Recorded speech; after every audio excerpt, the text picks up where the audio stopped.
Jesús, aleluya. Te adoramos, Cristo. Tú eres bueno y para siempre es tu misericordia. Pedimos disculpas. Tuvimos ahí un poquito de retraso con nuestra transmisión, pero sabemos que Dios es bueno y seguimos adelante. Gloria a Jesús. Como habíamos estudiado en el capítulo 23, ¿verdad? Y fue cuando Pablo había sido presentado al tribuno de Jerusalén.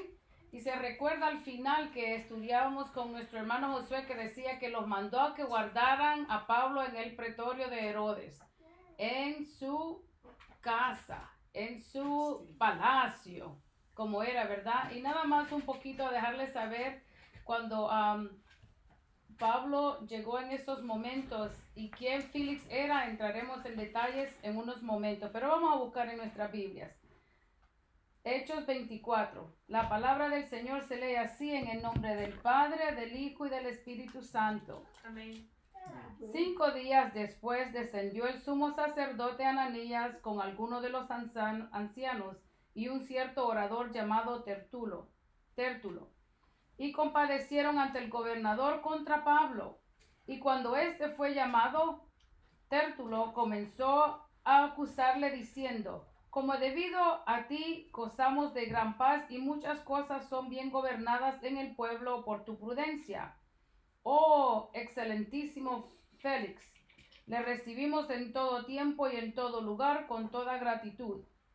Pero por no molestarte más largamente, te ruego que nos oigas brevemente conforme a tu equidad, porque hemos hallado que este hombre es una plaga y promotor de sediciones entre los judíos para todo el mundo y cabecilla de la secta de los nazarenos.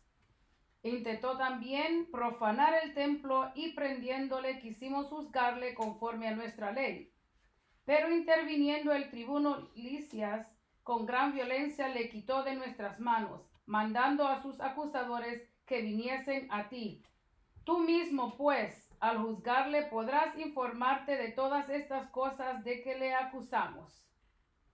Vamos a dejarlo ahí, después vamos a continuar, ¿verdad? Dice que los acusadores de Pablo no podían llegar a Cesarea sino hasta casi una semana después, y la comitiva que se presentó era importante.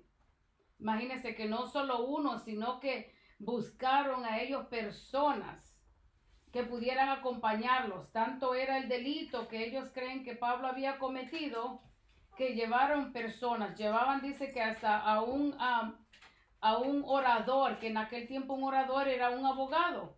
Y lo llevaban porque los abogados de por sí tienen un don de palabra. Entonces querían que fuera una persona allá que fuera bien elocuente, porque ellos se iban a presentar a un gobernador. Y dice y mire cómo comenzó todo eso. La astucia humana, ¿verdad? O sabiduría humana que podamos decir, que empezó elogiando al gobernador. Él empezó queriendo congraciarse con él antes de presentarle el caso, como quien dice, llegarle primero al lado bueno para después exponer lo que ellos iban a traer, acusando a Pablo de algo que le decían. Dice, a Pablo lo acusaron de ser una plaga social, promoviendo sedición entre los judíos, ser cabecilla de la secta de los nazarenos, los judíos que eran seguidores de Cristo, y profanar en el templo. Habían varias cosas que ellos venían y acusaban a Pablo. Y como le digo, buscaron a personas adecuadas, buscaron a personas que estaban dispuestas a, quien sabe, a ir a argumentar lo que fuera para poder acusar a Pablo. Dice que todas las acusaciones tenían más que ver con temas judíos, que son asuntos que con asuntos romanos. Pero la razón por la cual las autoridades romanas lo apresaron fue porque su presencia era causa de molestia entre los judíos y provocaba que reaccionaran violentamente. Aunque eran los judíos en sí que lo estaban acusando de todas estas cosas, también involucraron a los romanos, y ellos, por congraciarse con los judíos o por mantener un orden, ellos también se unieron para poder llevar a Pablo donde este gobernador. Lo que más importante les importaba a los romanos era mantener el orden social en todas las provincias de imperio a toda costa. So, no importaba qué es lo que iban a hacer, a quién iban a acusar, a quién iban a maltratar, ellos iban a tener su propósito. Dice, el orador trató de convencer al gobernador que dejara el asunto de Pablo en manos judías en lugar de tratarlo en cortes romanas, pero Dios tenía otros planes. Recuérdese lo que Dios ya le había hablado a Pablo. Y dice que después de todo esto, ya que ellos presentaron su caso, llegamos a Hechos 24 del 10 al 13 y dice, habiéndole hecho señal el gobernador a Pablo para que hablase, este respondió, porque sé que desde hace muchos años eres juez de esta nación, con buen ánimo haré mi defensa. Como tú puedes cerciorarte, no hace más de 12 años que subí a adorar a Jerusalén, y no me hallaron disputando con ninguno ni amonitando a la multitud, ni en el templo, ni en las sinagogas, ni en la ciudad, ni te pueden probar las cosas que ahora me acusan. Imagínense, todos le acusaban de todas esas cosas, ya que ellos no estaban de acuerdo con lo que Pablo predicaba. Ellos argumentaron cualquier cosa, argumentaban que él excitaba a la gente o a las multitudes a causar alboroto. Pablo comenzó su defensa aclarando que el propósito de su visita a Jerusalén fue para adorar a Dios en el templo. Él nunca buscó causar ningún conflicto ni disputa de todo lo que le acusaban. Lo único que podrían señalar es ser parte del camino. Y cuando habla y él dice del camino, se está refiriendo a los creyentes que nosotros vemos la salvación en Cristo, no solo como una experiencia para recibirle, sino que también vemos a Cristo como el camino. El Señor Jesucristo dijo, yo soy el camino, la verdad y la vida. En esto se estaba mencionando Pablo cuando dijo que él era el camino, y por esto lo juzgaban. La única, dice, cumpliendo con la ley de Dios, la única diferencia es que él creía que Jesús era el Mesías. Y por eso lo acusaban los judíos. Porque recuérdese que en aquel tiempo y todavía en estos momentos todavía se está esperando el Mesías. Y cualquier cosa que iba a ser contraria a la ley que ellos habían estudiado, eso les causaba a ellos un alboroto, ellos les causaba una discordia o era un malentendido para ellos en aquel tiempo. Y cualquier persona que viniera a predicar de Jesús estaba, podemos decir, en desobediencia. Vamos a seguir con Hechos 24, del 14 al 16. Amén, dice. Pero esto te confieso, que según el camino que ellos llaman herejía, así sirvo al Dios de mis padres, creyendo todas las cosas que en la ley y en los profetas están escritas, teniendo esperanza en Dios, la cual ellos también abrigan, de que ha de haber resurrección de los muertos, así de los justos como de injustos. Y por esto procuro tener siempre una conciencia sin ofensa ante Dios y ante los hombres. Gloria a Jesús. Pablo estaba exponiendo su caso. Dice, los que tengan el espíritu y la mente de Cristo y de los apóstoles creerán y defenderán todo lo escrito en la palabra de Dios. Qué bueno es, ¿verdad, hermanos? Cuando nosotros escudriñamos las escrituras y vamos a defendernos, a defender a Cristo, a defender nuestra creencia. Pero es bueno también estudiarla para cuando nosotros vayamos a defender, no quedemos en vergüenza, sino que nosotros sepamos de lo que estamos hablando. Y recuérdese que Pablo era un hombre estudiado. Sí, al principio sabemos que así como los otros judíos también ellos perseguían ahora a Pablo, también Pablo había sido uno de esos perseguidores. Pero después el Señor se le reveló a él, ¿verdad? Le habló, se le presentó y le dijo, y Pablo se convirtió y empezó a los que ellos perseguían, ahora por esa misma causa, a él ahora lo perseguían. La Biblia enseña que habrá una resurrección de muertos, tanto justos como injustos. Los justos serán resucitados para vivir eternamente en su cuerpo redimido con el Señor. Y puede buscar o usted lo pone ahí en un papelito, Primera de Tesalonicenses 4, del 13 al 18.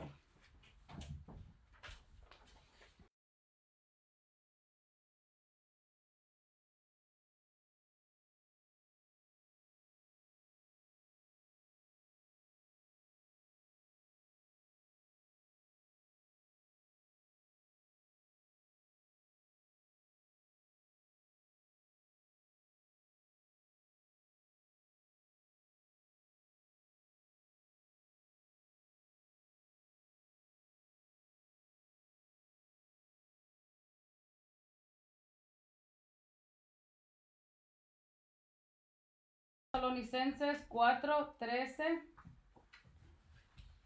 y 18. Permítame un momento.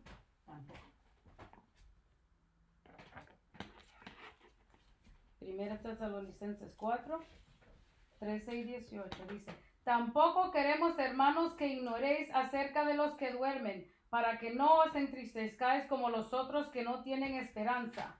Porque si creemos que Jesús murió y resucitó, así también traerá Dios con Jesús a los que durmieron en él. Por lo que os decimos esto en palabra del Señor, que nosotros que vivimos, que habramos quedado hasta la venida del Señor, no precederemos a los que durmieron. Porque porque el Señor mismo, con voz de mando, con voz de arcángel y con trompeta de Dios, descenderá del cielo, y los muertos en Cristo resucitarán primero. Luego nosotros los que vivimos, los que hayamos quedado, seremos arrebatados juntamente con ellos en las nubes para recibir al Señor en el aire, y así estaremos siempre con el Señor. Por tanto, alentaos los unos a los otros con estas palabras. ¿Verdad? Pablo estaba hablando de eso. Estaba hablando de que íbamos a ser resucitados. Les estaba explicando la esperanza que nosotros tenemos en Dios. De que vamos a ser resucitados aún los muertos, como leímos ahora en Primera Tesalonicenses, dice: los muertos en Cristo resucitarán primero. Así es que habrá una resurrección, así para los justos que también para los injustos. Mientras que los injustos, dice, resucitarán para ser juzgados por Dios. Ok, vamos a buscar en Apocalipsis 20, del 6 al 14. Puede buscar en su Biblia, tenemos todo el tiempo nosotros para buscar, para que aprendamos, hermano, porque no es bueno a veces que solo escuchemos y diga, oh, dice por allá, pero si nosotros no lo estudiamos, de nada nos sirve, porque lo podemos escuchar, pero nosotros no vamos a poder saber exactamente lo que está pasando. O no, ¿sabe qué? Que cuando uno estudia o cuando uno escribe o lo lee, como que se le queda a uno más. Así es que ya encontraron, ¿verdad? Les dimos tiempo. Apocalipsis 20, del 6 al 14. Amén. Busque su Biblia rápidamente o busque en su tablet, en su teléfono. Dice 20, del 6 al 14. Bienaventurado y santo el que tiene parte en la primera resurrección. La segunda muerte no tiene potestad sobre estos, sino que serán sacerdotes de Dios y de Cristo y reinarán con él 1000 años. Cuando los 1000 años se cumplan, Satanás será suelto de su prisión y saldrá a engañar a las naciones que están en los 4 ángulos de la tierra, a Gog y a Magog, a fin de reunirles para la batalla, el número de los cuales es como la arena del mar. Y subieron sobre la anchura de la tierra y rodearon el campamento de los santos y la ciudad amada. Y de Dios descendió fuego del cielo y los consumió.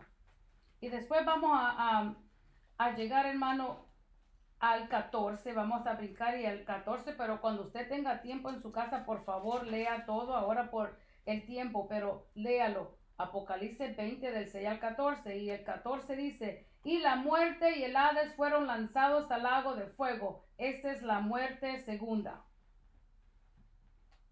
Ok, sabemos, hermanos, que también los justos, los que hemos conocido al Señor, los que hemos seguido los pasos de nuestro Señor, los que nos hemos santificado, y no hemos perdido nuestra salvación, seremos salvos, ¿verdad? Estaremos cuando esa trompeta suene. Yo me imagino el estruendo que va a ser, y permita Dios que nuestros oídos estén bien limpios para que podamos escuchar esa trompeta y nosotros subir también allá con nuestro Señor. Y después dice la muerte segunda, los injustos también serán juzgados. ¿Y qué pasará con aquellos cuando el Señor vaya, se presente al Señor y no el nombre de ellos no esté en el libro de la vida? Ellos también serán juzgados y serán lanzados al lago de fuego. Así como nosotros gozaremos estar por la eternidad con nuestro Señor, así también aquellos que no han querido aceptarlo, hasta todos aquellos que han despreciado esta salvación tan grande, también ellos tendrán su eternidad, pero en otro lugar. Entonces dice que luego de que Pablo explicara su postura religiosa, explicó que había llegado lo que él había llegado a hacer a Jerusalén, ¿verdad? Él presentó, él estaba preparado. Pablo sabía en lo que él creía, cómo defender su fe y lo que les estaba diciendo a estas personas. No fue que dice, mire, por allá, por acá, esto he escuchado del Señor, pero yo no lo conozco. No, él sabía su postura. Y vamos a seguir con Hechos 24, del 17 al 21. Amén. Pero pasados algunos años vine a hacer limosna a mi nación y presentar ofrendas. Estaba en ello cuando unos judíos de Asia me hallaron purificando en el templo, no con multitud ni alboroto. Ellos debieran comparecer ante ti y acusarme si contra mí tenían algo.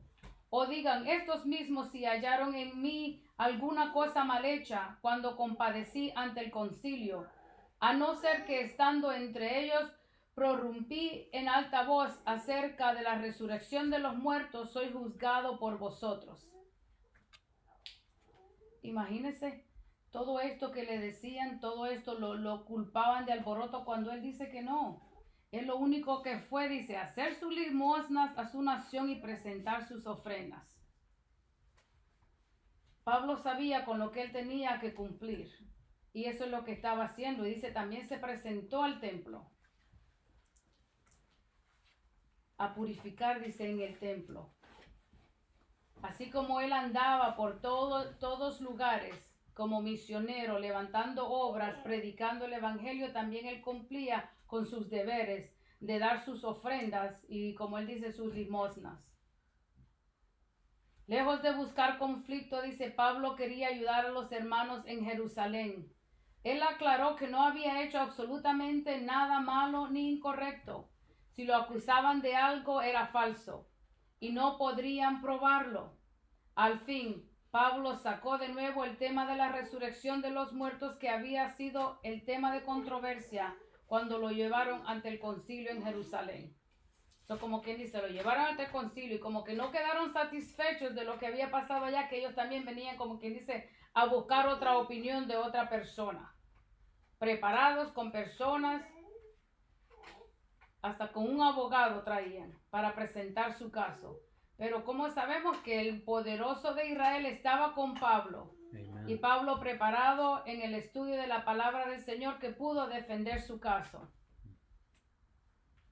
Dice en el 24, en el 22 dice, entonces Félix oía estas cosas, estando bien informado de este camino, les aplazó diciendo, cuando descendiere el tribuno Lisias, acabaré de conocer de vuestro asunto. Dice que el gobernador Félix llevaba el tiempo suficiente en su puesto para conocer los asuntos de los judíos. Pero antes de dar su veredicto final, él quería escuchar todavía a un testigo más. Como que estaba confundido, ¿verdad, Félix? Como que quería y no quería. Él sabía, porque ya conocía quién Pablo era. Recuérdese, Pablo había estado ya en la cárcel. Él sabía. Y sabía mucho de los asuntos de los judíos. Eso no era nada nuevo para él. Y como quien dice, no puedo hacer mi decisión, vamos a poner otra pausa. quiero hacer esto, pero no quiero, déjame ver. Y él necesitaba a otra persona más. En el 23 dice, y mandó al centurión que se custodiase a Pablo, pero que se le concediese alguna libertad y no impidiese a ninguno de los suyos servirle a venir a él. Todavía lo tenía imprisionado, pero con un poco de libertad. Aunque Pablo tenía que quedarse bajo custodia, no se le quitaría completa la libertad. Como que en ese momento Félix no hallaba en realidad qué hacer. Él sabía como gobernador que ellos buscaban que él tomara una decisión, que él diera su veredicto. Pero a la misma vez, como decía, no, pero en realidad, estas personas no han venido a mí y han presentado su caso. Lo habían acusado de cosas, pero no habían pruebas.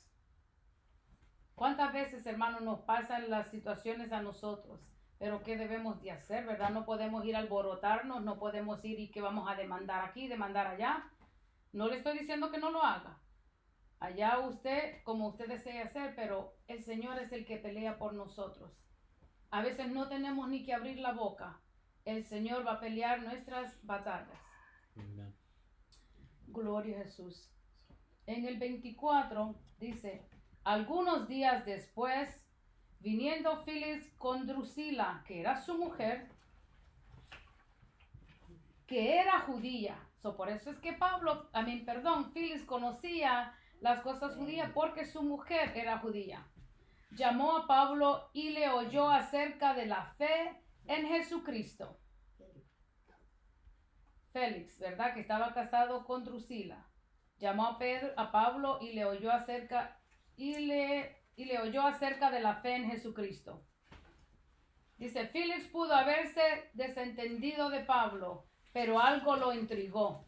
Quedó como algunos dicen por allí picadito, ¿verdad? Que había algo que todavía él quería como que saber más.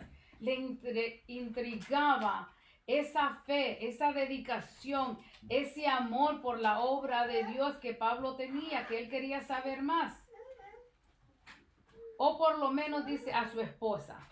Pueda que también la esposa le haya dicho, no, Félix, no le hagas nada, mira, averigüemos más cómo es esto. Y ella ya siendo judía, ella quería saber más. Por eso después del juicio formal lo llamaron para una entrevista privada. Todavía no estaban convencidos y como que no sabía, estaba indeciso de lo que él iba a hacer con Pablo. Podemos decir que el Señor estaba trabajando en la vida de él. Podemos decir que a lo mejor solo era como queriendo saber más o le intrigaba algo que él quería saber. Dice, en algo que estudiaba, dice, a partir de este momento comenzó a cumplirse la última parte del llamado de Pablo, tal como Dios se lo reveló al profeta Ananías. Si recordamos en Hechos 9 del 13 al 16, decía, entonces Ananías respondió, Señor, he oído a muchos acerca de este hombre.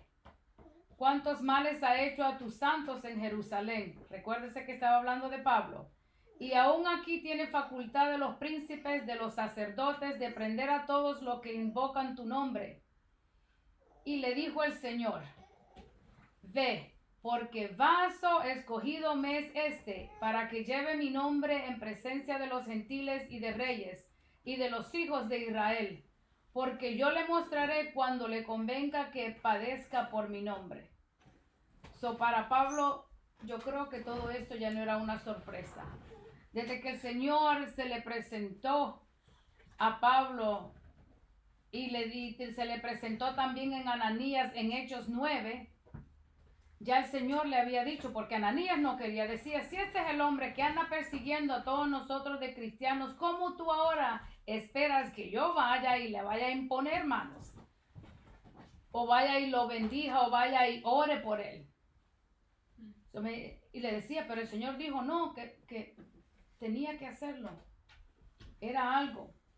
Y recuérdese que en los últimos años de la vida de Pablo, que estuvo preso, aún eso suene como algo malo, en realidad era parte del plan de Dios, que ya eso fue lo que le permitió presentarse delante de los gobernantes y reyes.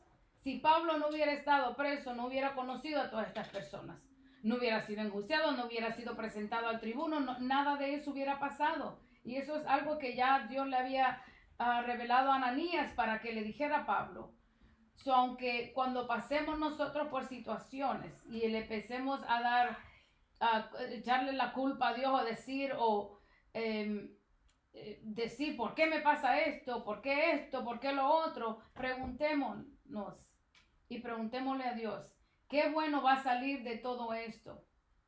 ¿Qué es lo que Dios, en qué forma de nuestro proceso es que Dios se va a glorificar en nuestras vidas y en las vidas de otros?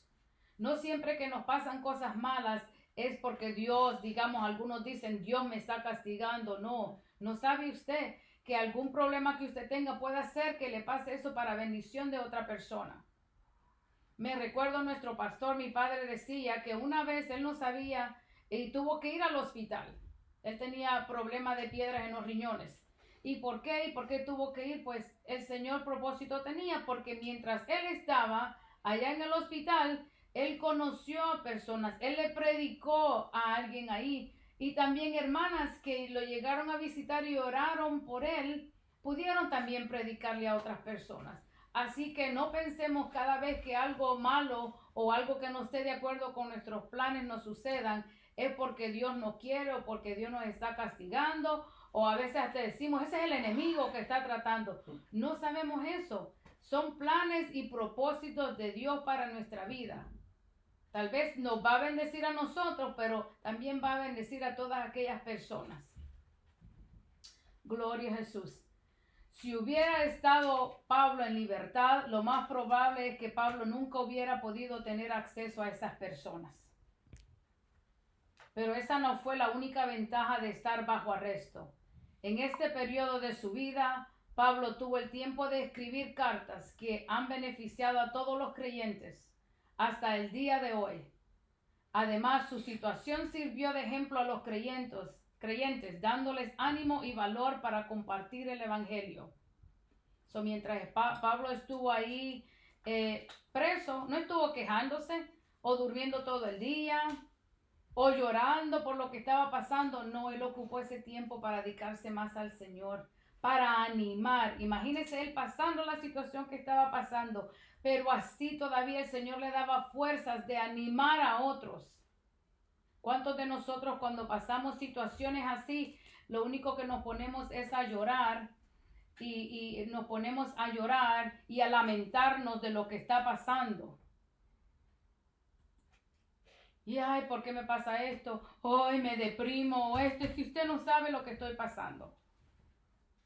Tomemos ese ejemplo de Pablo, que él animaba a todas aquellas iglesias. Lo podemos ver en Filipenses 1, del 12 a 14. Que en una de esos, cuando estuvo preso, les dijo, quiero que sepáis, hermanos, que las cosas que me han sucedido han redundado más bien para el progreso del evangelio, de tal manera que mis prisiones se han hecho patentes en Cristo, en todo el pretorio y a todos los demás. Y la mayoría de los hermanos, cobrando ánimo en el Señor con mis prisiones, se atreven mucho más a hablar de la palabra sin temor.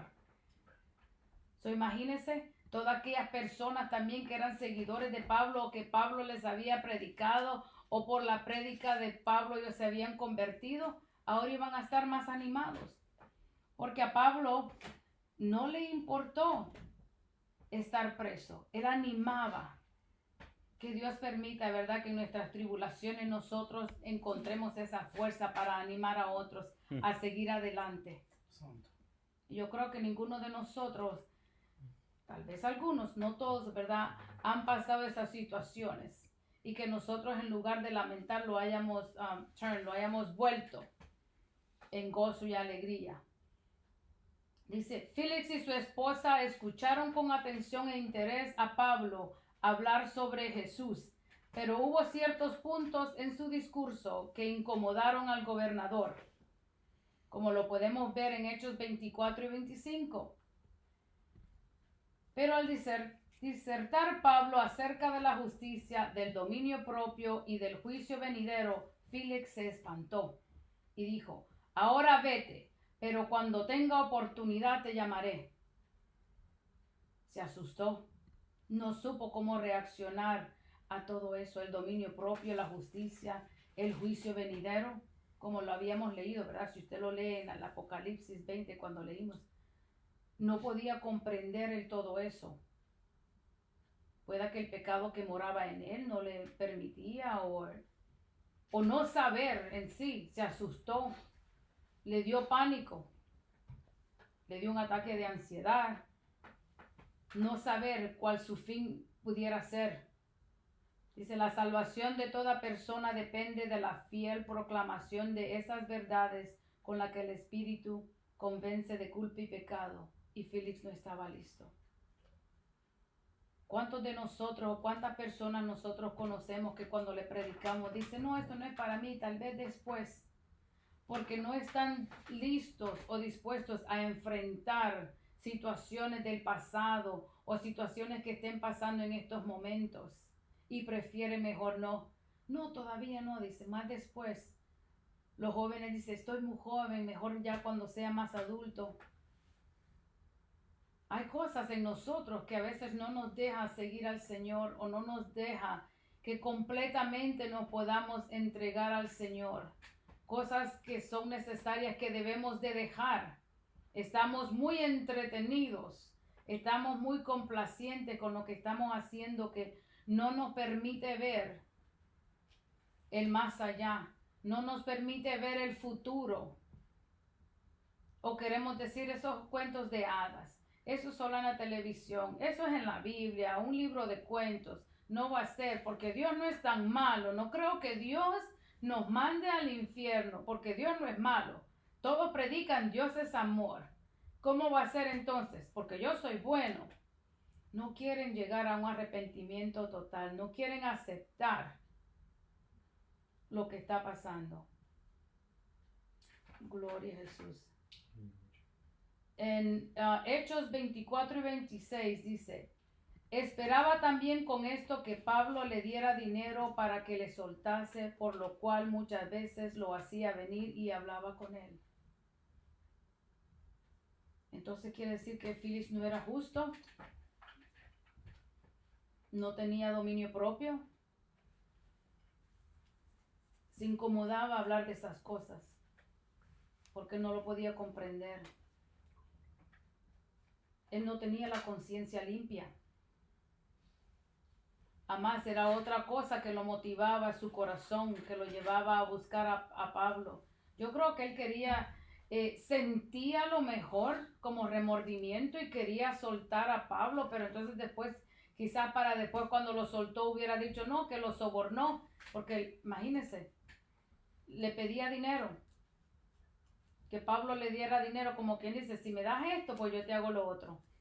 Imagínense qué alma, qué mente, qué corazón más injusto, buscando justificarse, porque no podía, no tenía el carácter para él hacer una decisión, porque él sabía que de todo lo que le estaba acusando a Pablo era mentira. Podemos ir al 27 y dice, pero al cabo de 2 años recibió Félix por sucesor a Porcio Festo, y queriendo Félix congraciarse con los judíos, dejó preso a Pablo.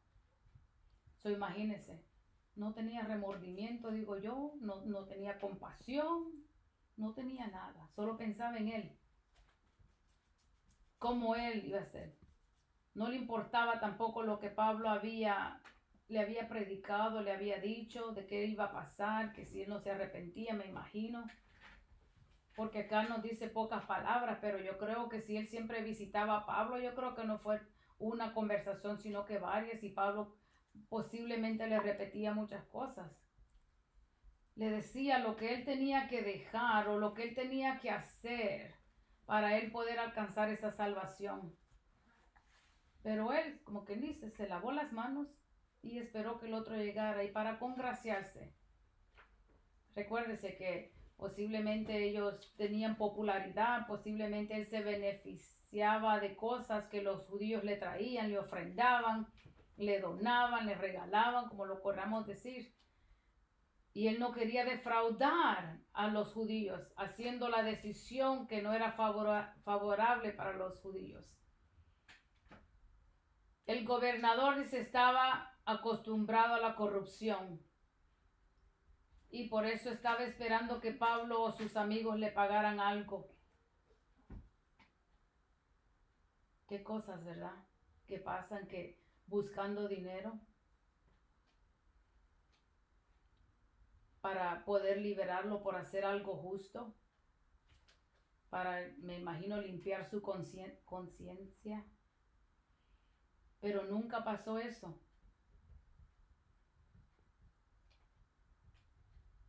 Y Félix, siempre queriendo congraciarse con los demás. Que no permita el Señor que nosotros podamos pecar o quedar mal por buscar congraciarnos con otras personas. Que en lugar de que nosotros podamos predicar el evangelio así de fuerte como la Biblia lo es, nosotros tratemos de suavizar la palabra del Señor por no caerle mal a alguien. Siempre y cuando, ¿verdad?, el Señor le dé palabras a usted. Porque aún cuando le queramos decir a alguien algo que se corrijan, aún en esos momentos tenemos que usar palabras suaves, no ofender a nadie. Pero siempre buscando, no buscar la popularidad, no buscar que, mira, para que me quieran más, sino nosotros siempre buscando la verdad. Que no vayamos a ser como este gobernador Félix, que por queriendo congraciarse dejó a Pablo preso todavía. Durante 2 años estuvo preso Pablo en Cesarea y Félix no resolvió su caso. Pero hubo un cambio de gobierno. Cambió el gobierno y eso lo vamos a ver en el capítulo que sigue.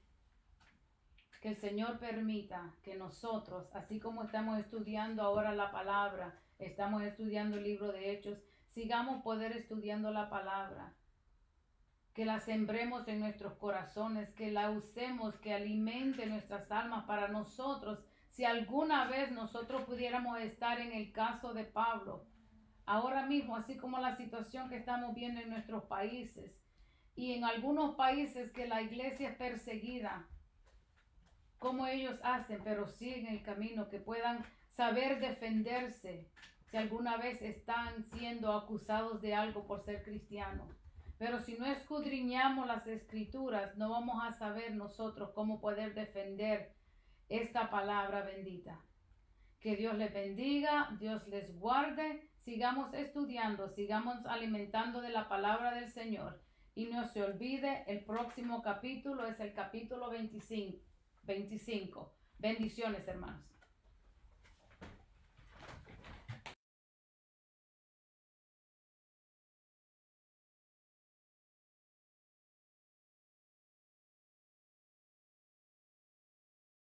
Me lo bendiga, hermano. Wow, eso se está poniendo bueno. Como ven, qué bonito es estudiar. Y estamos listos para el otro jueves que sigue el capítulo 25. Y el Señor siempre sigue hablando y yo sé que el Señor nos va a seguir hablando el otro jueves. Gracias, hermana Carolina, pastora Carolina, porque yo sé que el Señor ha hablado. Yo sé que tenemos algunos anuncios, hermanos, que darles para estos días. Este domingo que viene, en unos cuantos días, les pido que si no han visitado la iglesia todavía, pasen por ahí. Vamos a tener una buena celebración. Vamos a recibir a algunos nuevos miembros y aquellos que no han podido llegar a la iglesia, como ustedes saben, nosotros desinfectamos la iglesia para que todo esté limpio y bueno, para que usted venga a alabar a Dios. Usamos mascarilla, usamos todo lo necesario para que todo esté limpio y desinfectado. Este domingo en noviembre 1 vamos a tener un día de celebración de memoria a nuestro pastor Requeno. Todos los que quisieran mandar algo, le pedimos que manden videos de 2 o 3 minutos solamente, por favor, No se me pase a 10, 15 minutos que no vamos a poner su video. Necesitamos por lo menos 2 o 3 minutos porque van a ser muchos. Si no me los mandan para este sábado, no vamos a poder ponerlo. So, si usted este domingo usted viene, tengo el video, hermano, no, porque tenemos que preparar todo. So, se lo estamos avisando de antemano. Por favor, para este sábado necesitamos un video de 2 o 3 minutos de reconocimiento y de memoria a nuestro pastor. Sigamos orando por los hermanos que están enfermos y algunos que, como le dije, todavía no han venido a la iglesia. Sigamos orando para que el Señor haga la obra y estemos juntos este domingo y en adelante. Yo creo que solo esto es. Vamos a despedirnos en oración y recuerden, hermanos, sigamos orando por los enfermos que tenemos. Le damos gracias a Dios y oremos. Padre Santo, te damos gracias por esta palabra que tú nos has dado.